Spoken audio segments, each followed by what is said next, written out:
Good morning, everyone. I'm Nancy Netzer, inaugural Robert L. and Judith T. Winston Director of the McMullen Museum and Professor of Art History at Boston College. And I want to welcome all of you from near and far to the members' introductory lecture to the exhibition Gateway to Himalayan Art. The McMullen is indeed honored to present this landmark exhibition devoted to Himalayan art in our Daly Family and Monin galleries. The Rubin Museum has been a leader in innovative display and interdisciplinary interpretation of art and the Himalayan region from the Middle Ages to the present day. And they have generously shared their treasures and expertise in a traveling exhibition for university museums that in every way lives up to their high standards. When our professor of Asian art and architecture, Aurelia Campbell, who contributed to the exhibition's accompanying publication, Himalayan Art in 108 Objects, told us that the Rubin had asked her if the McMullen might be interested in hosting its Gateway project, we did not hesitate to jump on board. The exhibition's focus on the concepts, meanings, materials and technologies, religious traditions, and living practices of Himalayan, Tibetan, and Inner Asian art and culture seemed an excellent match with a university like ours with a deep commitment to the liberal arts and a diverse general audience in an academic city. We thank the Rubin team for entrusting us with stewardship of the next 3 months of their outstanding three-pronged project, an exhibition, publication, and digital platform. In conjunction with a robust lineup of courses, lectures, meditation sessions, and other public programs organized by our Director of Education, Outreach, and Digital Resources, Rachel Chamberlain, that we're offering in collaboration with the Art History, and Asian Studies departments, Gateway aims to engage our campus and the broader community in the exploration of things embedded in cultural artifacts from the Himalayan region on multiple levels. And we invite you to click on the events menu option on our McMullen website for a list of free programs that we've organized to enhance the exhibition and for which you are all welcome to register. As always, we also owe a debt of gratitude to our team at the McMullen, Assistant Directors Diana Larson and John McCoy, Manager of Publications and Exhibitions Kate Schugert, and Manager of Education, Outreach, and Digital Resources Rachel Chamberlain. The McMullen docents, chaired by Sharon Bazarian, deserve a shout out for taking a deep dive into the unfamiliar territory of Himalayan art in order to share the gems of the exhibition with our audiences on both in-person and virtual tours. As always, the McMullen extends special thanks for the ongoing support of those who make our exhibitions possible, the administration of Boston College and the McMullen Family Foundation. We especially thank the patrons of the McMullen Museum, chaired by Mike Daly. Finally, we're grateful to the Rubin Museum for subsidizing this exhibition to make its tour possible. On the Rubin's website, you will find a list of the many donors who contributed to this project's fruition. And now it's my great pleasure to introduce today's speakers. The curator of the exhibition, Dr. Elena Pakhoutova, and Boston College's Associate Professor of Asian Art, Aurelia Campbell. Professor Campbell received her PhD in Asian art history at the University of Pennsylvania. Her first book, What the Emperor Built, Architecture and Empire in the Early Ming, examines the building projects of the famous Mughal emperor to consider how imperial ideology takes shape in built space. It was awarded the Bei Shantang Monograph Prize from the Association for Asian Studies in 2023, and the honorable mention for the Alice Davis Hitchcock Book Award from the Society of Architectural Historians in 2022. Her current book project, In Death as in Life, A Material History of Ming Dynasty Tombs, investigates the tombs of the Ming Dynasty elite from the perspectives of both architecture and material culture. She has published several essays on topics related to Chinese architectural history, including, most recently, a study of Tibetan Buddhist stupas in the imperial capital of the Mongol-ruled Yuan dynasty. In the past few years, Campbell has also published 3 annotated state-of-the-field bibliographies for Oxford Bibliographies on the subjects of palace architecture in pre-modern China, Buddhist architecture in imperial China, and architecture of the Ming and Qing dynasties. Elena Pakhoutova received her PhD in Asian art history at the University of Virginia and is the senior curator of Himalayan art at the Rubin Museum, a role in which her background in Tibetan Buddhist study informs her interdisciplinary scholarship. At the Rubin, she has curated numerous exhibitions, including The Second Buddha, Master of Time, which examined rich visual narrative and living traditions. The Power of Intention, Reinventing the Prayer Wheel, which deconstructed core Buddhist concepts with traditional art and contemporary new media. And most recently, Death is Not the End, which explored death and afterlife through the art of Tibetan Buddhism and Christianity. She co-led with the Rubin's other senior curator, Dr. Carl Drabexany, Project Himalayan Art, of which the exhibition at the McMullen is a component. The presentations of our speakers will last about 40 minutes, after which they will take questions in the chat. So I ask you to keep your speakers muted. And now, please join me in welcoming our first speaker, Elena Pakhoutova, as I invite her to share her screen.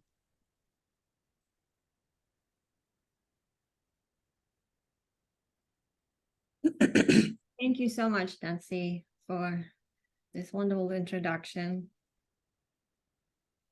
And welcome, everyone, and thank you for being here.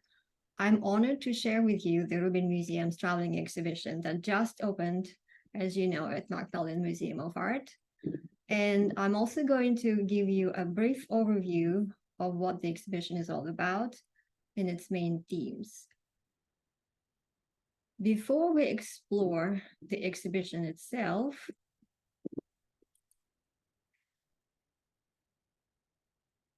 I need to provide some context so you get a sense of why the Rubin Museum is doing this, right?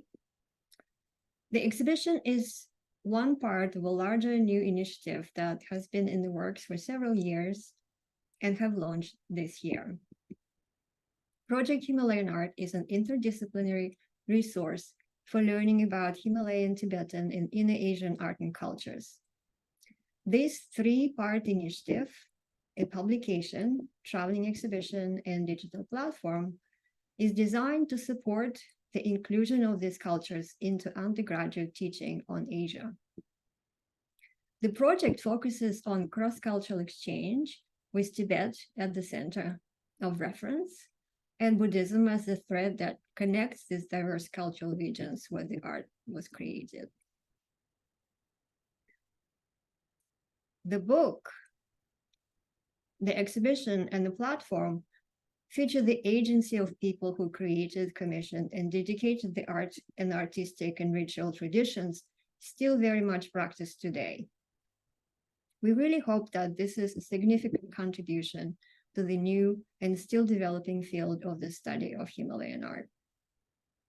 Despite its historical significance and impact in shaping cultural and artistic achievements and cross-cultural exchange in Asia, Himalayan, Tibetan, and Indo-Asian art and cultures are often presented in isolation as a limited regional form, unconnected to other parts of Asia.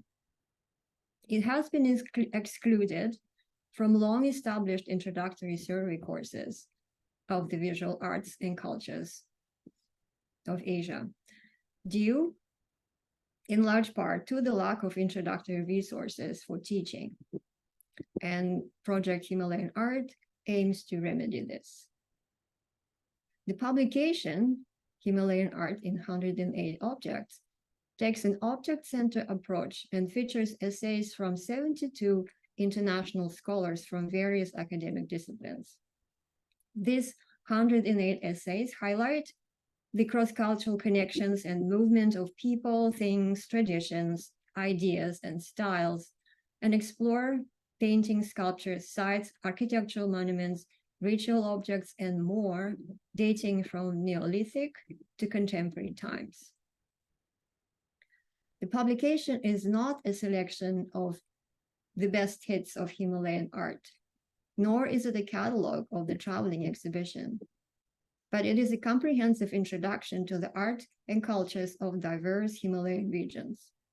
The selection of the objects and sites was done with consultation with members of our advisory group, professors who teach various disciplines focused on traditions, art, and cultures of the greater Himalayan region. You can order the book by scanning the QR code to your devices. It will take you right to our shop, and you can order the book, which is out right now. And by the way, the exhibition also has copies of that in the introductions space. The online platform serves as the main hub where all the materials of these three main components are brought together. It features 108 object-focused essays, introductions to key themes, content from traveling exhibition, and an interactive map. Supporting multimedia resources provide context to the living, ritual, cultural, and art-making practices and traditions of the Himalayas. It also features teaching resources for faculty in different disciplines with suggested class units, along with select bibliography. Additional content will be added to the platform over the next several years. The traveling exhibition is one of the main components of this initiative and includes objects from the Rubin Museum collection. It is designed after our own Gateway to Himalayan Art exhibition and introduces the main forms, concepts, meanings, and religious traditions of Himalayan art. It invites exploration through exemplary objects presented in three thematic sections: symbols and meanings, materials and technologies, and living practices. The exhibition has already traveled to its first venue, Lehigh University, this spring semester, and its run has been successfully completed there. From the partial visitor survey from Lehigh University during the first 2 months, they had 60% increase from the previous year of visitor attendance to the museum. We have engaged an advisory group of professors from various disciplines to help us further develop the exhibition for teaching and expand it on the presentation of the Gateway to Himalayan Art at the Rubin Museum. This map shows which colleges and universities the exhibition is scheduled to travel from the spring semester of 2023 through the fall semester of 2026. The exhibition is now at the second venue, Boston College. And as you can see from this map, the middle part is still rather empty. We have a few institutions who want to bring the exhibition to the campuses there. And we're in the process of selecting the best fit for the fall of 2025. As one of our main selected selecting requirements, we strongly encourage and help the hosting venues to reach out to local Himalayan communities and organize collaborative programs during the run of the exhibition, and make the exhibition accessible to other colleges in the area who otherwise may not have the opportunity to learn from this material and benefit from the project Himalayan Art provides, from the resources the project provides. And now to the fun part. I'm going to walk you through the exhibition and its main themes and show how students and you can discover and explore its content. Visitor experiences in gallery and online include voice narrations by individuals from Himalayan and Indo-Asian communities, Buddhist teachers and artists, as well as videos about material culture, art making processes, and living practices. So in the first section, symbols and meanings, this is the space in McMullen, by the way. Isn't it beautiful? The visitors, students, and professors encounter here the key forms and concepts which can be used as foundations for teaching and further exploration and study using the integrated material from the book and the web platform. Among the objects on view, there are most recognizable Buddhist images, such as this painting of the Buddha. And you can also listen to the voice of a Tibetan Buddhist teacher relating how awakening is interpreted and presented in Tibetan Buddhist culture, which relates to the theme of Buddhas in this exhibition. Perhaps not as well known, a sculpture such as this of the goddess Tara, which is the most beloved goddess in Himalayan cultures, can also be accessed on the digital platform. And I'm going to play you a segment of it right now. My name is Chimi Lama, and I'm from Woodstock, New York. I am a writer, artist, and Tibetan language translator. I currently teach creative writing at RIT, the Rochester Institute of Technology. And I'm also the poetry editor of Yeshe Journal, which is a journal of Tibetan literature, arts, and humanities. And I guess to me, Tara is like the ever-present goddess and mother. I think of her as the best female role model, since she is wise and swift and courageous. And her prayer, Praises to the 21 Taras, was one of the first Buddhist prayers I ever heard. Like my mother would take me to the Gompa or the monastery, and I'd be with her. It's always done early in the morning. And so I'm familiar with that since being very young. And also my mother would recite it every day in the house when I was growing up. In particular, I think of Tara anytime I'm going through challenges, whether that's like physical, mental, or otherwise, particularly like when traveling, or if I'm afraid of something, then I think of her. And also there's a very short prayer that someone can recite to call to her if they're in fear. And it goes something like this. Jetsun Pagma Doma Kekeno, Jigdang Dugna Kunle Yaptuso, Darisoha. And that's in English roughly, Revered Arya Tara, please think of me. I pray that you protect me from all fear and suffering. Darisoha. So these days in my work as a writer and a poet, I sometimes embody Tara in my poems. I think it's very helpful, in particular for women, to have representations of the enlightened female so that they can feel connected to that potentiality and to feel empowered to. My name is Chimi Lama. So I think it gives you an idea of how you can bring more context to the objects on view. And how students can benefit from this broader understanding of what these objects represent. Another typical example is the images of tantric deities, such as the one on the left, which represent the union of wisdom and method, two necessary components for achieving enlightenment or awakening. Wrathful deities, such as represented by this sculpture of Mahakala, are often considered protectors and invoked to remove obstacles or sometimes forcefully eliminate them.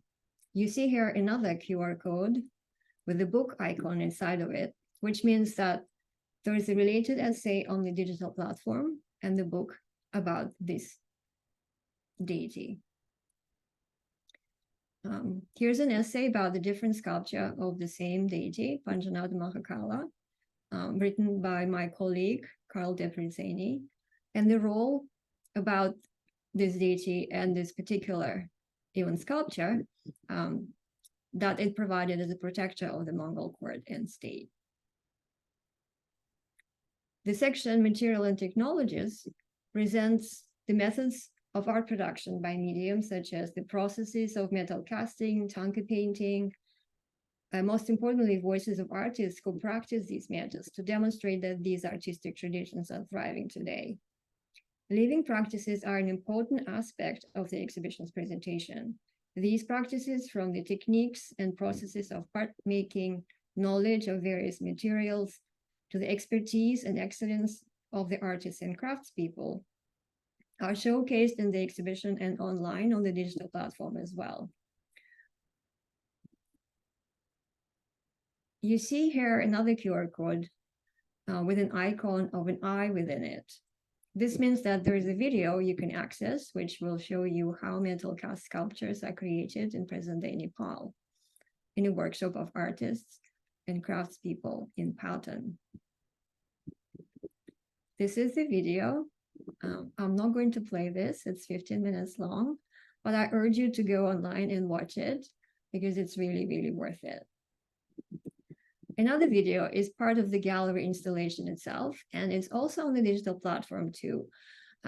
It is placed together with the object that present the process of traditional Tibetan painting of hanging scrolls, which are called tankas.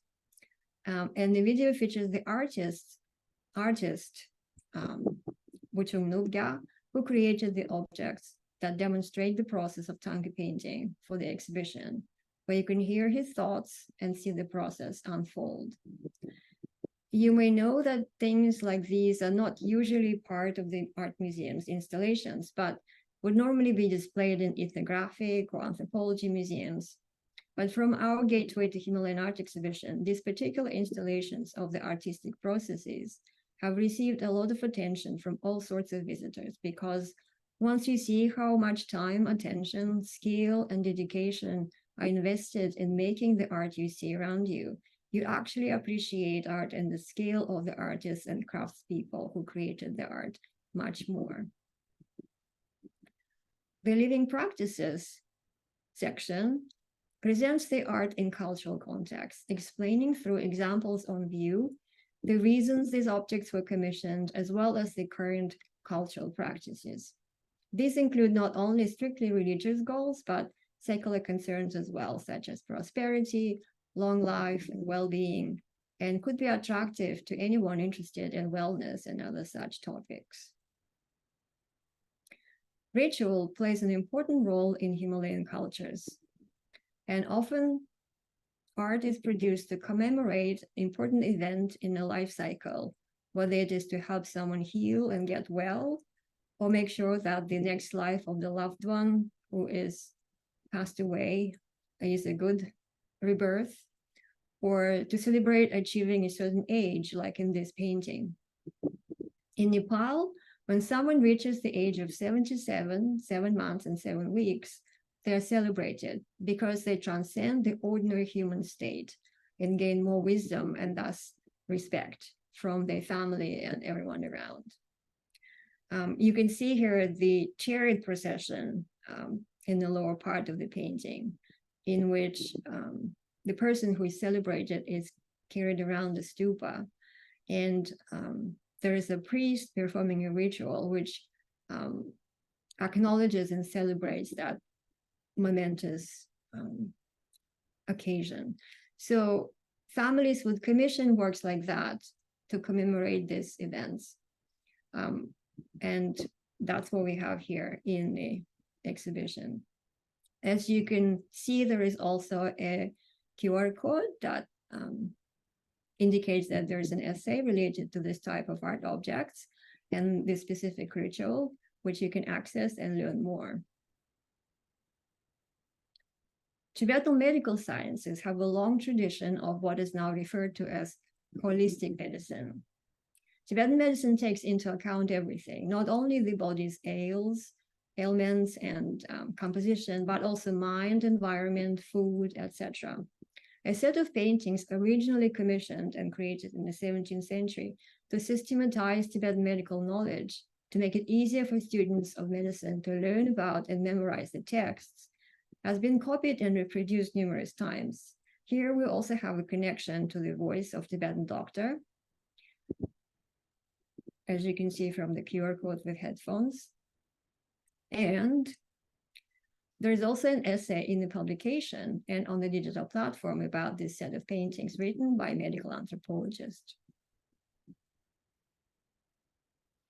One of the main reasons Himalayan art was created and commissioned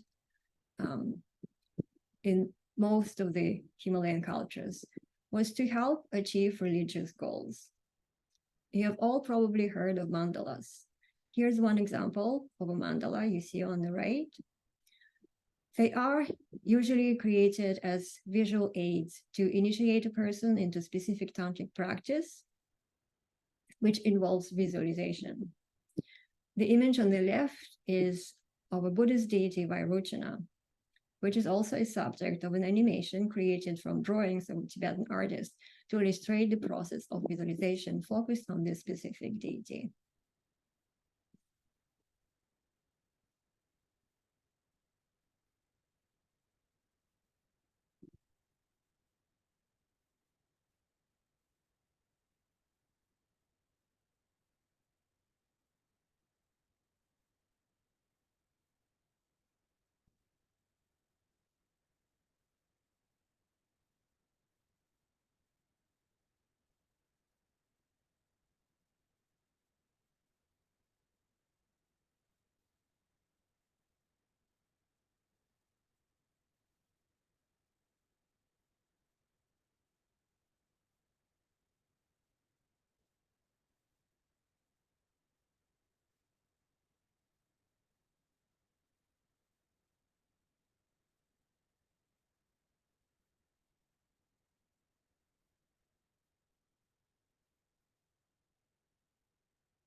I also wanted to highlight a space which is part of the exhibition where the art is presented in cultural context.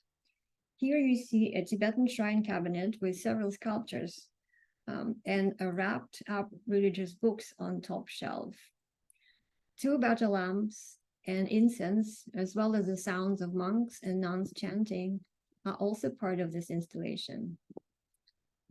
I hope you enjoy visiting the space as well as the exhibition on the main floor. And with this, I end my presentation. Thank you for listening. Here's how you can access Project Himalayan Art through the digital platform.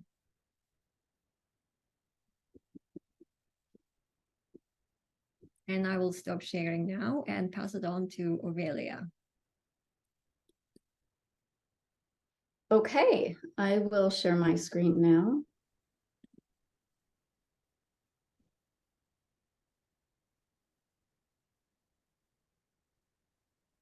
All right, hello everybody, and thank you so much for coming today. My name's Aurelia Campbell. I teach Asian art history at Boston College, and I'm going to talk to you today about how I'm using the exhibition within my own teaching this semester. So I was first introduced to this initiative, the Project Himalayan Art Initiatives, I think it was already several years ago now, so 2018 or 2019. I received an email from the curators asking whether I would contribute to a new volume, a kind of survey of Himalayan art, something that had never been done before. So I was really excited about this project. So we see the cover of the the book, which was just published this year here, but this was already in the works for several years. So I have a link to my essay here just to give you a sense of what it looks like. All of the essays have now they're both published in the book, where you can find them all in one handy single location, but they're also published online, so you can browse them that way as well. So I wrote an essay on a monastery which served as the topic of my PhD dissertation. I received my PhD from the University of Pennsylvania in 2011. So I'm quite familiar with this site. So you can see the monastery here. It's built in the Chinese style. It's located, we have a map here. Everything's extremely well organized. We have a map here showing where it's located. It's a little bit hard to see without the borders of this map, but it's located in Western China and Eastern Tibet, kind of in this borderland region in an area called Qinghai province. So I wrote up this entry. You can see it's beautifully illustrated. You can learn about the monastery more here. And this was my contribution to the publication. Now, after I had already written the essay and submitted it, maybe a year or so later, I received another email, kind of a group email asking, mentioning that this was now going to become a traveling exhibition with objects from the Rubin Museum of Art, and the curators were looking for host institutions, specifically at universities. And I immediately wrote our director, Nancy Netzer, because I thought we would be the perfect place for hosting this exhibition. So now you see the fruits of this organization that started several years ago. I just wanted to show these are some slides of my PhD research on this. When I was conducting PhD research at this site back in 2008, 2009, I went back for several summers to this borderland area and took a lot of photographs, some of which made their way into the publication. So I just thought it'd be fun for you to see a sampling of those images, now already more than a decade old. So this is a map that is now part of the digital interactive, but I want to use it, first of all, to show you a better image of where this monastery is located. And second of all, to illustrate something that Elena brought up, and that is that Himalayan art.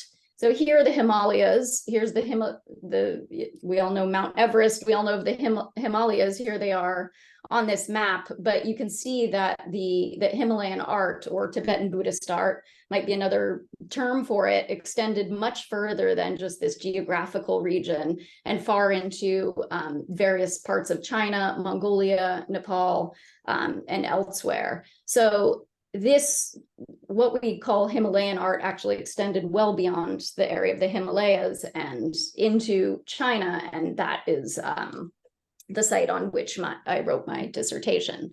So Chutansi, this monastery, was interesting to me because I wrote about, I went to graduate school to study Chinese architectural history, and I came across this fascinating site while I was reading for my PhD examinations.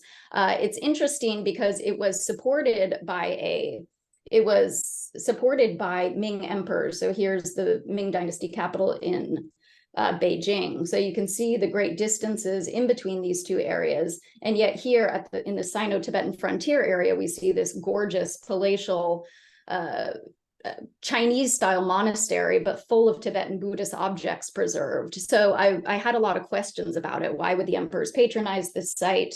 Why were they building way in these borderland regions far from the capital, where they couldn't really show off their imperial power to the larger populations that lived here versus the more sparsely populated areas here, etc. So this is all to say this was kind of my personal connection to the project. Even though Himalayan art is not my particular area of specialty, I knew about this site from the architectural perspective, and so was happy to contribute my expertise there. So this is something Elena has already mentioned, but I want to reiterate that Himalayan art within the discipline of art history as a whole is very young, shall we say.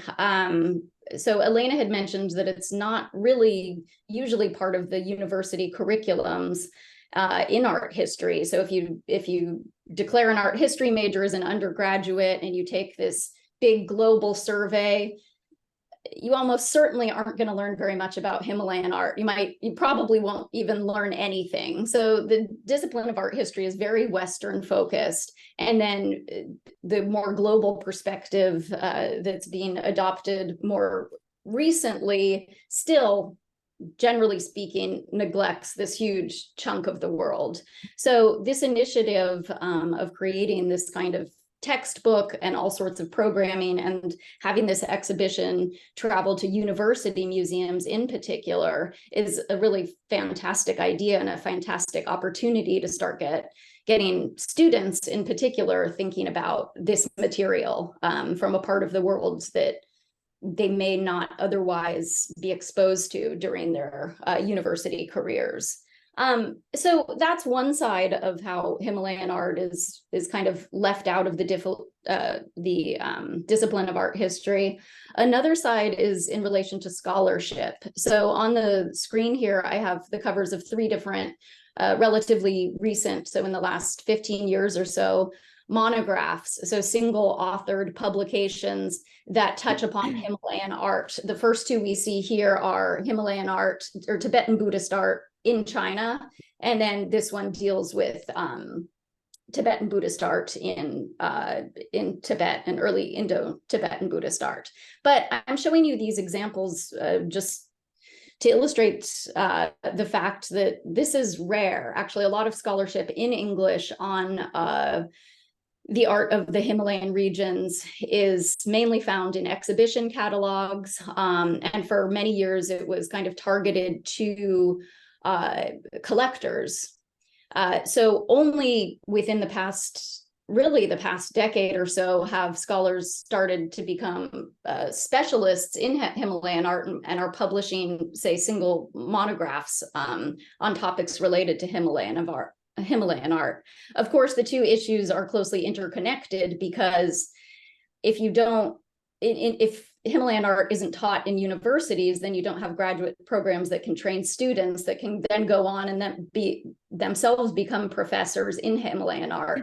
Most universities also do not have space in their budgets to hire somebody who specializes just in Himalayan art. So, there are all sorts of reasons why students in the United States do not have the opportunity to access the information about the art history of this part of the world, which, of course, if you've been to the exhibition, is extremely gorgeous and worth studying. And I will say a caveat to my own book, which I published 3 years ago. This is the cover of that. I wrote my PhD dissertation, as I mentioned, on this site at the Sino-Tibetan frontier, kind of a site that blends Tibetan Buddhist and Chinese art and architectural systems.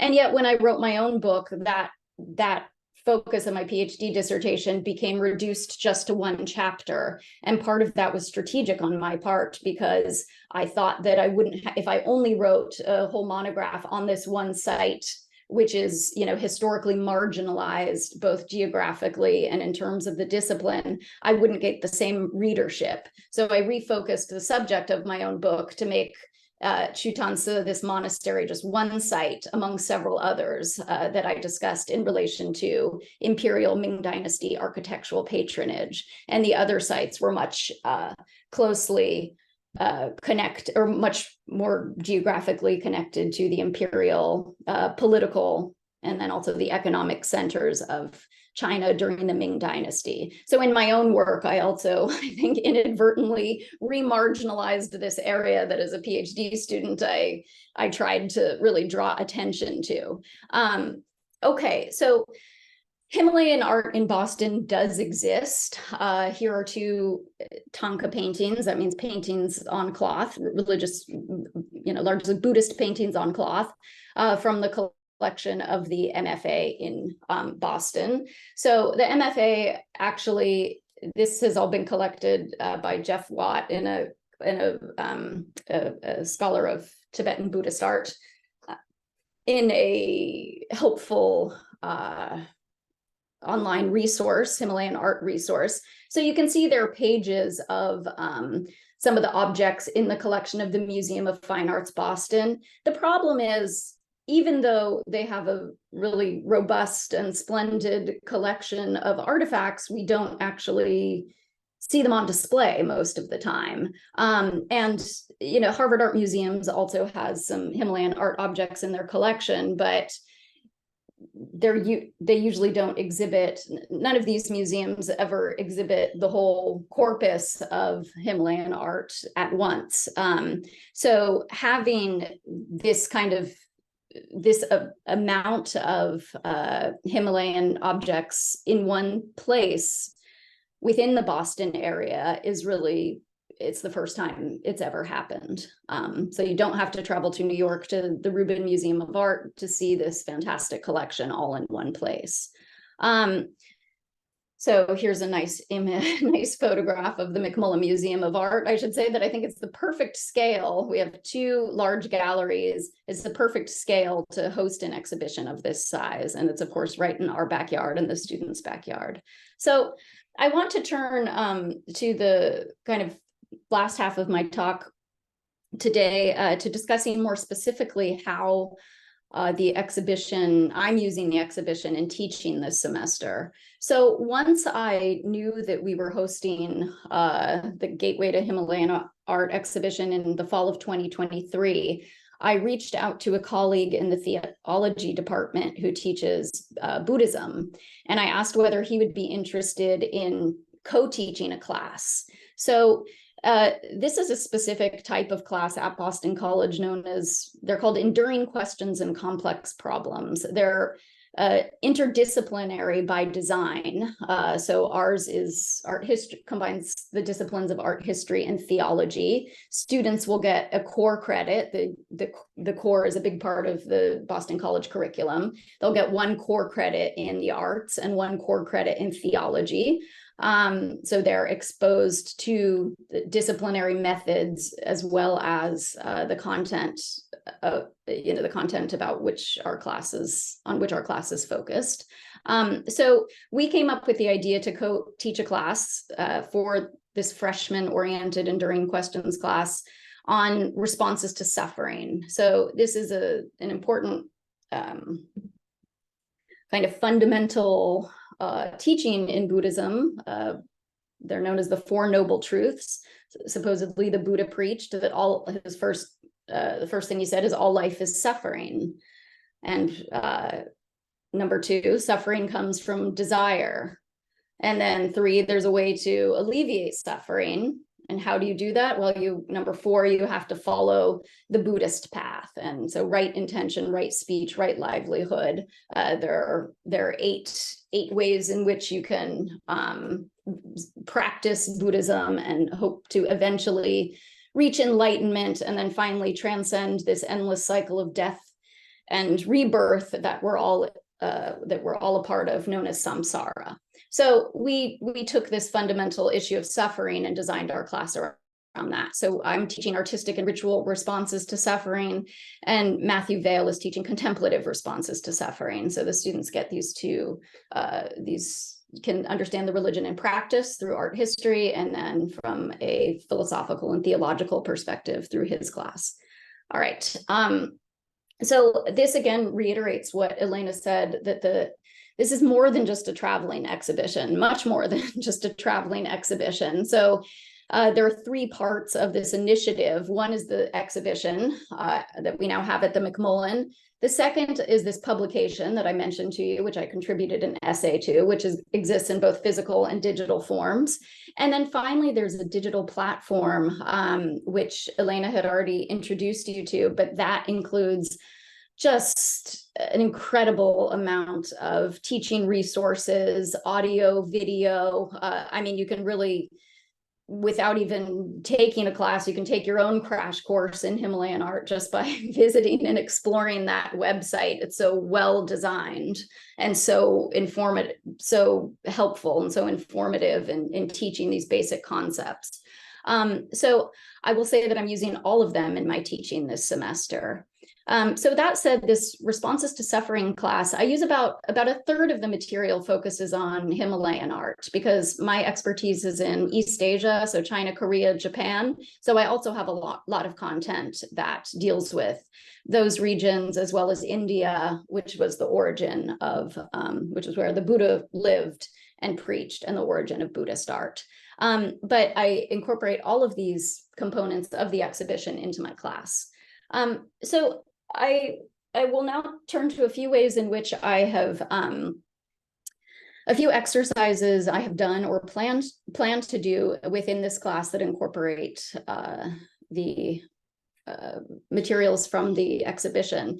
So the exhibition only opened on Tuesday, which was the third class we had. So I took my students on the opening day, and I had them first prepare some readings from the exhibition website. So this is known as Symbols and Meanings.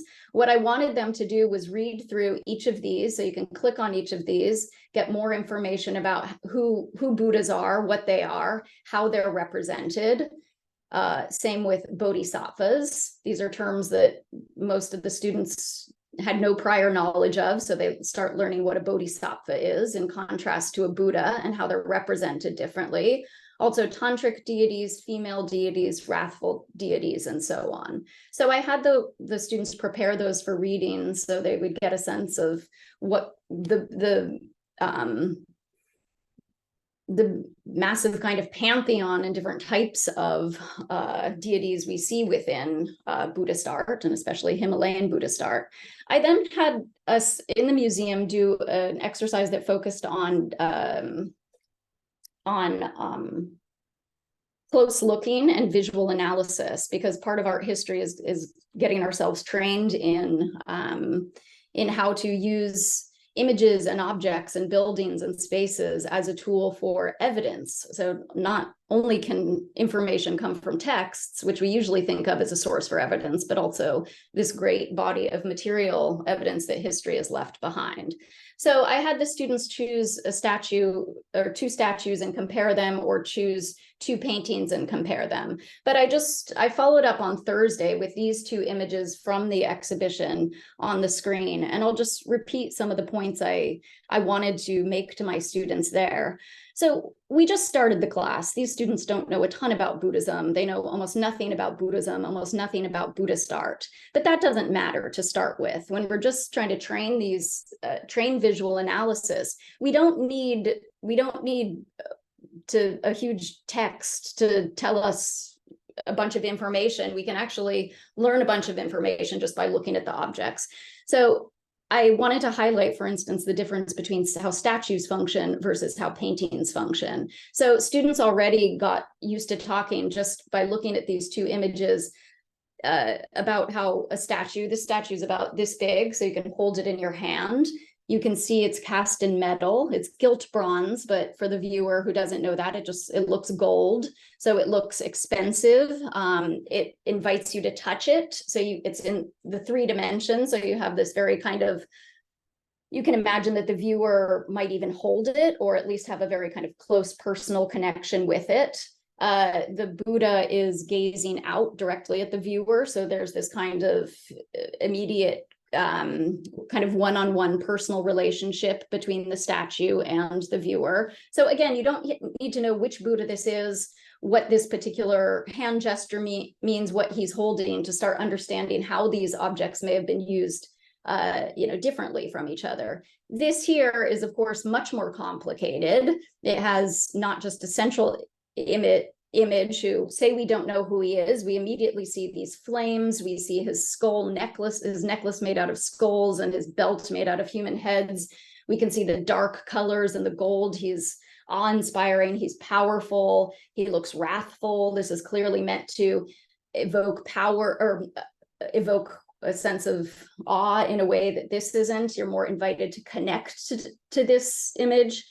Of course, painting, you can communicate a lot more too. So we have all these subsidiary deities, and it invites a lot of questions about who they are, what their relationship is with this central deity. And we might imagine that this painting is more appropriate for somebody who might understand this a little bit better, somebody who's better versed in has a greater background in Tibetan Buddhist art. So to sum up, the statue is much more accessible than the painting in many ways. And that's part of, that was intentional on the part of the artists.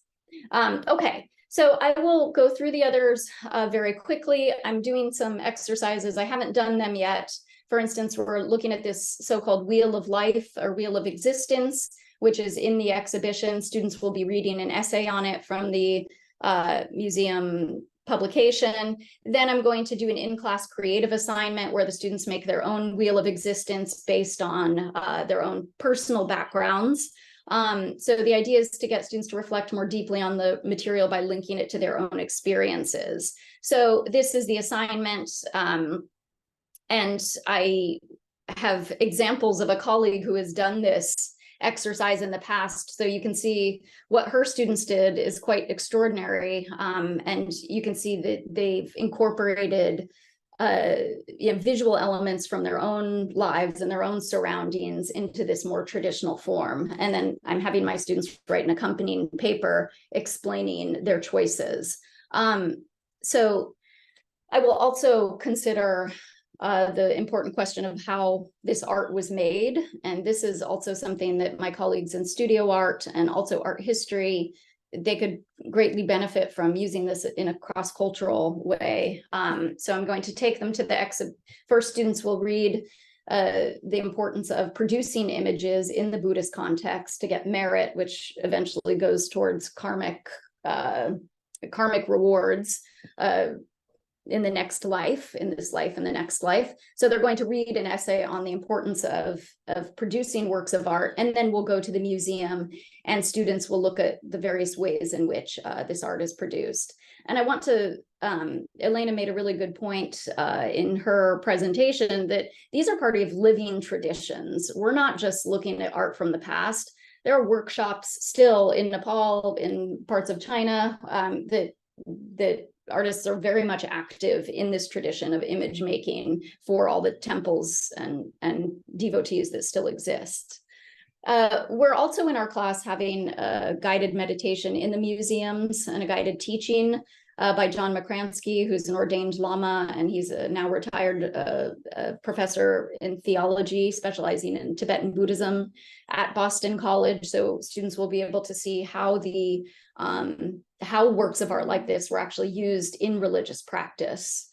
And then this is a list given to me by Rachel Chamberlain, who's doing an extraordinary job with the educational outreach.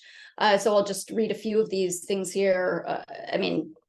Bullet points here about how the exhibition is reaching the greater community at Boston College and beyond, not just my class in particular. So there was an exhibition last night where 450 students came. They participated in, they visited the exhibition and then participated in a lot of hands-on activities, art making activities. Colleagues on campus will be offering 7 different meditation sessions in the shrine room. There are lots of student club collaborations like music in the galleries. Rachel is in contact with, for instance, Tibetan Buddhist centers in the Boston metropolitan area to get them on board and hopefully integrate them into the programming. We're inviting a professor from Rice University to give a talk on her recent publication on Tibetan Buddhism. Richard Newman, who teaches for us, but he's a conservator at the MFA, he's going to be speaking on his work conserving 12th through 18th century paintings from the Indian subcontinent at Harvard Art Museum. So there's a huge host of programming. This is an incredible opportunity for us. And with that, I will stop my presentation and invite questions, and I'm happy to go through any of the things I kind of rushed through at the end in more detail.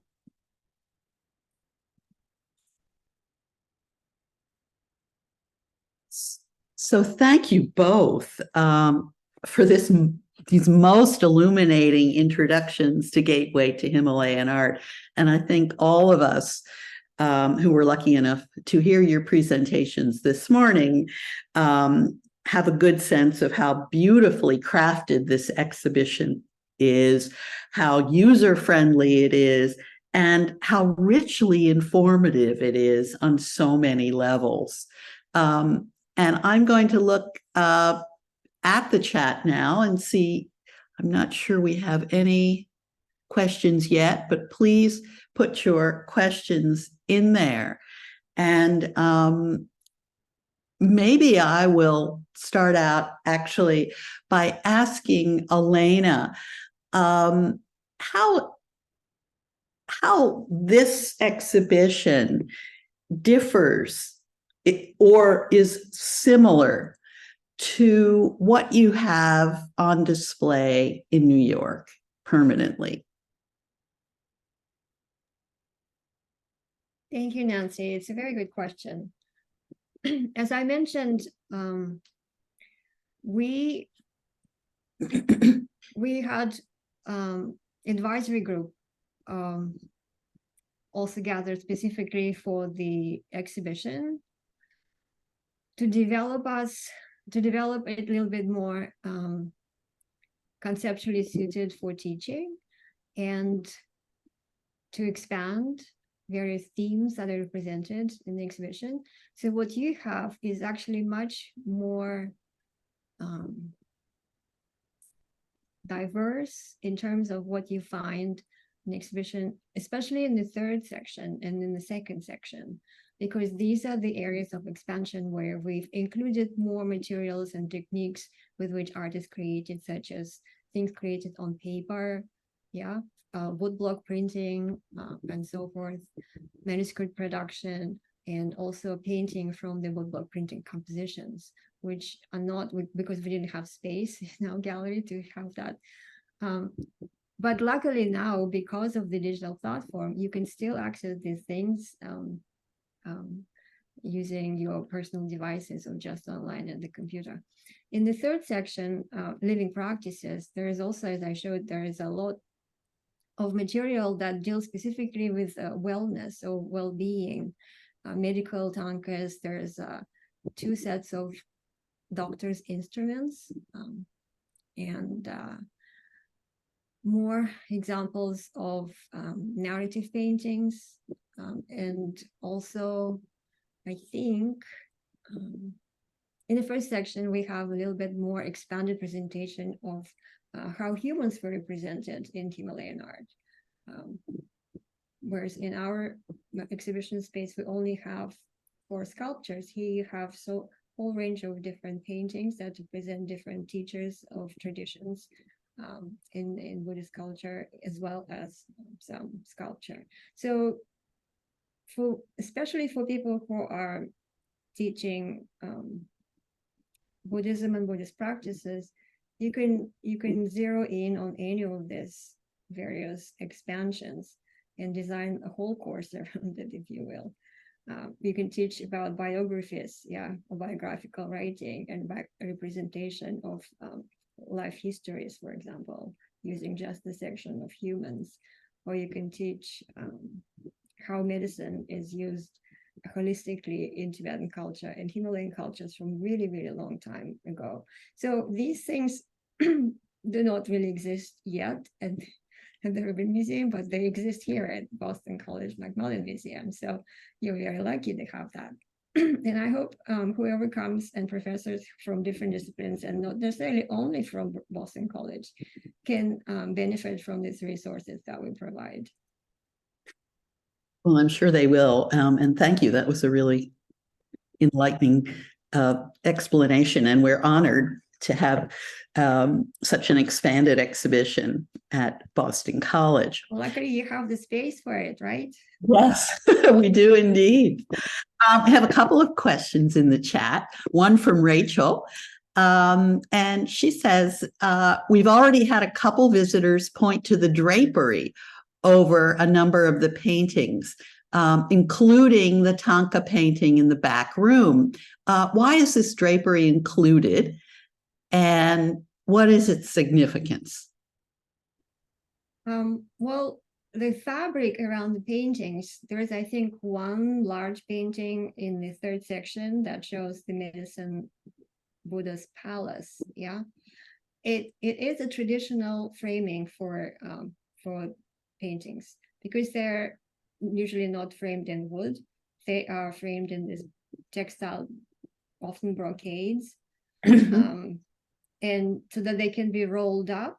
Yeah, they have usually have two dowels, the top and the bottom, which helps to have the painting kind of stretched up. Yeah, and then when you don't have the painting on view, you can just roll it up and put it in storage.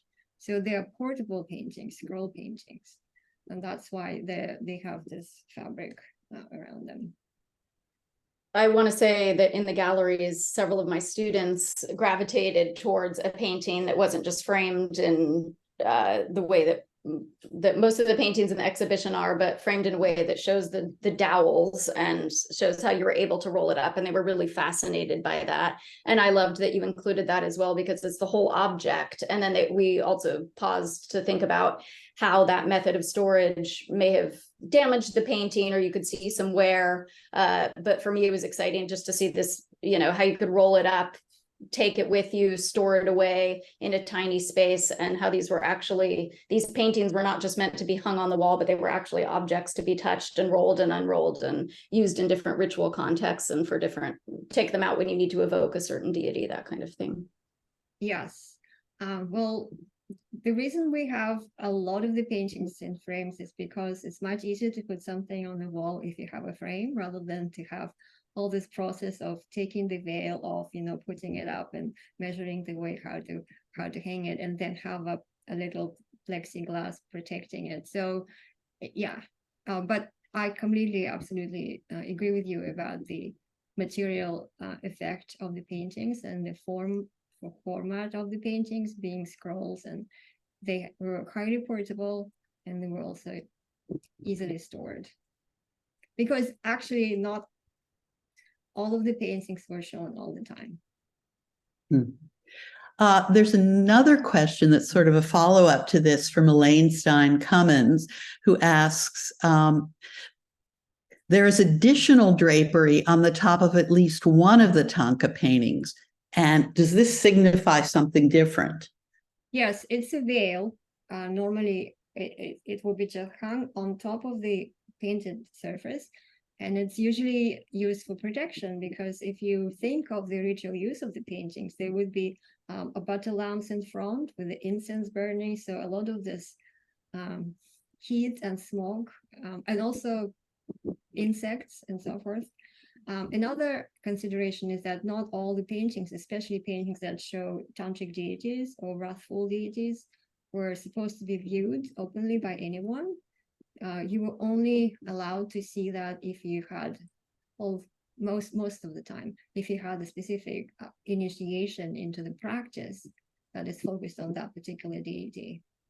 So that's why they would be opened up during the ritual or initiation or something like that, and then they would be kept covered. Thank you. I have another question from Stephanie Leone. She thanks you both for these great presentations. And she's asking whether you could delve into the reasons why Himalayan art has been marginalized beyond what you've already said about limited resources, etc. So which of you wants to sort of? It's a great question. I can start maybe, and Aurelia, if you'd like to chime in, you're most welcome. Normally, Himalayan art, again, we have a very broad and inclusive definition of what we mean in this project by Himalayan art, which is not really limited only to this stretch of the Himalayan mountains, right? Even strictly speaking, Tibetan Plateau is not really part of the Himalayas. So Tibetan art is not necessarily, by some people, could be considered Himalayan art either. But in our definition of what we mean by Himalayan art, we are tracing it through this cultural connection, in which Tibetan Buddhists mostly were the agents of creating, connecting, and spreading these art forms. Yeah. But the reason is, I think, why it is so marginalized in a way is because it's neither fully South Asian and neither fully East Asian. It's kind of in between. But at the same time, it really connects these two very different, I think, cultural spaces in a way, yeah, and create something unique in this way. And because of that, all this arbitrary and, to be honest, Western-centric categories in art history, yeah, south to what or east to what, you know, there is always a reference point. So I think because of that, the development of this field has been kind of, as Aurelia also pointed out, what has been stalled in a way for a very long time.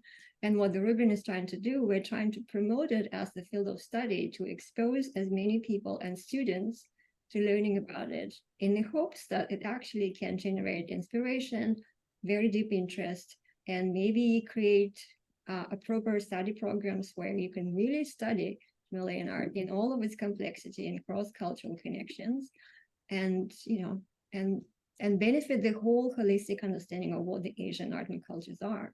Because right now it's either South Asian, East Asian, or Southeast Asian, but all of this is actually connected, right? So that's my answer to that. I'm phrasing this more in terms of a question for Elena, but it was my understanding that for a long time too, Himalayan art or Tibetan Buddhist art was in private collections. And the Rubin, I forget the founding year of the Rubin, but that's the first institution in the United States, as far as I know, to actually have a museum dedicated to the art of this region. But I also kind of thought that these practices of collecting over the past 100 years may have contributed to the fact that we don't know more about art from this region because it's been in private collections. Well, yes, but also actually it used to be collected by encyclopedic museums. There is a very large collection at the Met. I mean, not very large. There is a good collection at the Met. They have Nepalese art, they have Kashmiri art, they have Tibetan art there. And there is also a very good collection in Los Angeles County Museum, in Cleveland, in the Virginia Museum of Fine Arts in Richmond. So there are collections in institutions as well. I would not necessarily say that because it was only collected privately. It's just, again, I think for the reasons it was kind of a curiosity for the most part. Even if you go to the, let's say, auction houses, yeah, that sell, usually Himalayan is about Indian and Himalayan. That's how it is classified. Sometimes it appears in Chinese art, but sometimes it kind of is, you have to really look to find it there. But yeah, so that's really the way things are. Thanks for clarifying that. Yeah, there's a question here from Diana Larson that actually follows up on this. She says that she saw a wonderful and very moving film about the Tibetan monastery at Gandin, where several monks were interviewed after their expulsion to India. And she's wondering about Himalayan practices currently happening in India, and if there's art being made there, and if so, where? Oh, yes, of course, it's still being made. And by Himalayan, I mean Himalayan and Tibetan. Yeah, of course, there's a lot of art made in Bhutan, which is literally Himalayan country. In Nepal as well, which is in the Himalayas. And in India, where a lot of Tibetans live in exile. And there are also Western Himalayan communities, which are within the Indian borders, but they are culturally very closely related and are Tibetan Buddhist in their practices, cultural practices. So all of these areas are very actively creating and practicing. Great. And I have one final question here, and it's from Nina Schneider. And she's asking how you explain Tantric Buddhism to a general audience. And as a follow-up, she's also asking, are there many more Tibetan Buddhist deities as compared to Indian, Chinese, and Japanese? And if so, is there a reason why? This is a big question. I'll just say one thing and then I'll hand it over to Elena, who's really the specialist in art of this area. But Tantric Buddhism, also known as esoteric Buddhism, was also practiced in China and Japan. And we have a lot of examples of esoteric Buddhism with shared deities with those in the Himalayan regions in these countries. So the issue is quite complicated. There are many different sects of Buddhism with their own kind of host of deities, ways of representing them, many of which overlap. But Elena, maybe you can handle how do you explain Tantric Buddhism to a general audience question? Because I haven't figured that out yet. Yeah, thank you for passing me the most difficult question to address. I'm just kidding. Well, that's what we try to do in this Gateway to Himalayan Art. If you go to the exhibition and you see that there's a panel that says Tantric deities, which explains in very brief words what these deities are and what they represent. According to what Tibetan Buddhists say, they are actually representations or embodiments of specific ideas and practices in Buddhism, Tantric Buddhism. Female being wisdom, or insight, and male being a method or compassionate action, if you will. So all of these qualities and wisdom and method are necessary for the full realization of awakening, or the state in which you transcend the ordinary understanding of reality and understand the true nature of reality, how it is explained in Buddhism, right? So the tantric practices are unconventional ways of reaching that state. And according to some historical studies and people who study Tantra, they say that they actually were practiced physically. So they were not just the symbolic representations, but they are also these archetypal representations of these two different elements that are necessary for the enlightenment.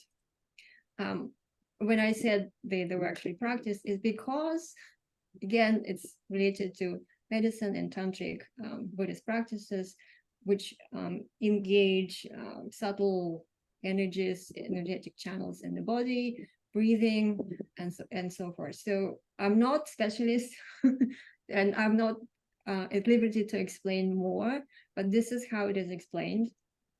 And there are a lot of literature about at least historical descriptions and studies of Tantra that you can probably find. But I warn you from delving into this kind of populist understanding of what Tantra means, which reduces it just to sex, which it is not exclusively just that. So what I mean is that not everything you see has to be taken at the face value, because it has much more symbolic and much deeper meaning that it is. It's a kind of embodied understanding of these two very important elements that are necessary for realization of awakening. I hope it's sufficient. Oh, it's about how many Tibetan deities and Indian, well, I haven't counted. I have no idea how many there are. I just know that there are many various deities in Tibetan Buddhist culture, and there are multiple tantric systems. They have their own kind of cosmic groupings of various deities. But again, they're not necessarily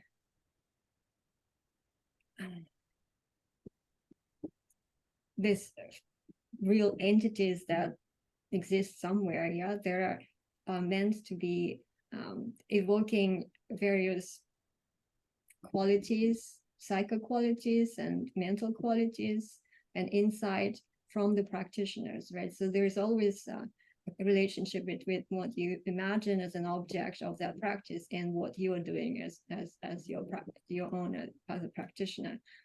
But I also know that there are a lot of deities in Indian religions as well. So I would say that Tibetans may not be the only ones that have lots of deities. And I think in China too, there are so many different deities, not only Buddhist, but also Taoist, right? So it could be all in equal measure. Let's just say that. Well, it remains for me to thank both of our speakers today, and to convey our congratulations to everyone who contributed to the realization of this landmark exhibition, which we're so honored to have at Boston College for 3 months. I invite all of you to visit the exhibition in person and to take either an in-person or a virtual tour of it. And I hope to see you in the galleries and at some of our upcoming programs. So until then, be well, and I thank you for joining us today.